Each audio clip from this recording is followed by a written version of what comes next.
Good morning, everyone. I welcome you all to today's class. In today's class, we would be learning figures of speech based on resemblance. By the end of today's lessons, I believe you all should be able to define or explain some certain figures of speech as it is used in English. For example, simile, metaphor, personification, apostrophe, allusion, and antonomasia. Recognize and analyze some certain figures of speech as mentioned earlier, and also create examples based on these figures of speech. What then do we mean by figures of speech based on resemblance? When we talk about figures of speech based on resemblance, we are looking at figures of speech that are similar in nature. That is, figures of speech that have the same features or the same attributes. Examples of such figures of speech are simile, metaphor, personification, allusion, antonomasia, apostrophe. These mentioned figures of speech, they compare things that seems very different from afar or at a glance. Let's take a look at the first figure of speech that is based on resemblance. The first figures of speech based on resemblance is simile. What is simile? Simile is a figure of speech that compares two different or unrelated things using as or like.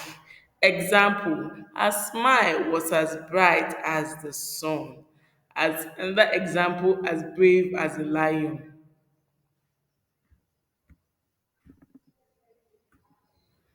The second figure of speech that is based on resemblance is metaphor. What then is metaphor? Metaphor compares things directly without the use of as and like. I call metaphor direct insult because it doesn't make use of as and like when comparing two unrelated things. Example, the world is a stage. I can simply turn this my metaphor, the world is a stage, to simile by introducing as or like. Example, the world is like a stage. You observe that that is a simile. When we remove as or like from my example, it becomes a metaphor, direct comparison. The world is a stage. Another example, time is a thief.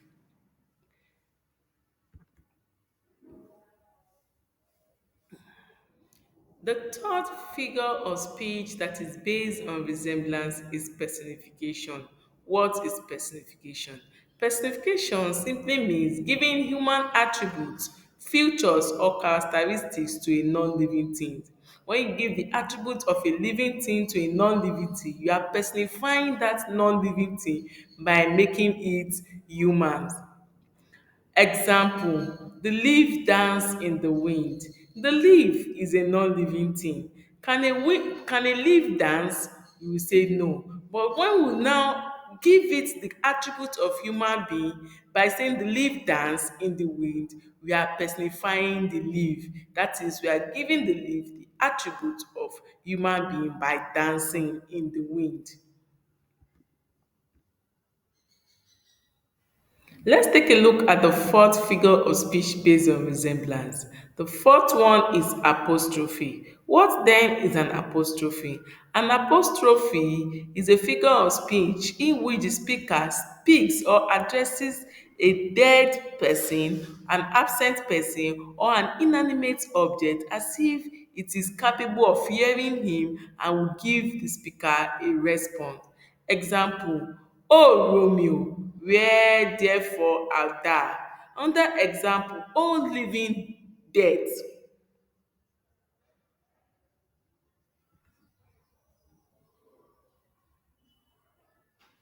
Let's take a look at the fifth figure of speech that is based on resemblance.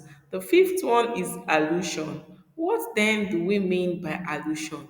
Allusion is a figure of speech that makes a reference to a well-known person in the society, a well-known place, a well-known event, or work of art without giving a clear picture of it or without being specific. Example, he met his Waterloo. Waterloo there is a when Waterloo is identified to a well-known person who happens to be what? Napoleon.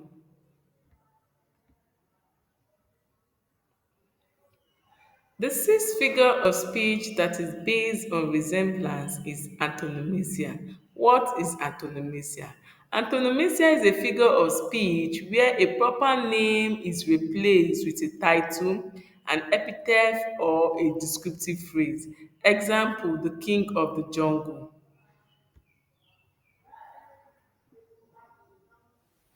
My assignment is going to be in group work. I'm going to be grouping you all into 2, 3, and 4 in a group. You are going to use all the figures of speech with resemblance to form a short story for me. I hope you understand the assignment. It's a simple one.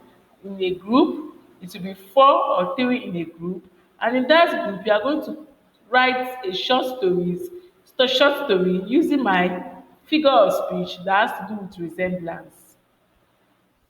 Thank you for listening to today's lesson. I hope you all enjoyed today's class. Bye bye. See you in my next class.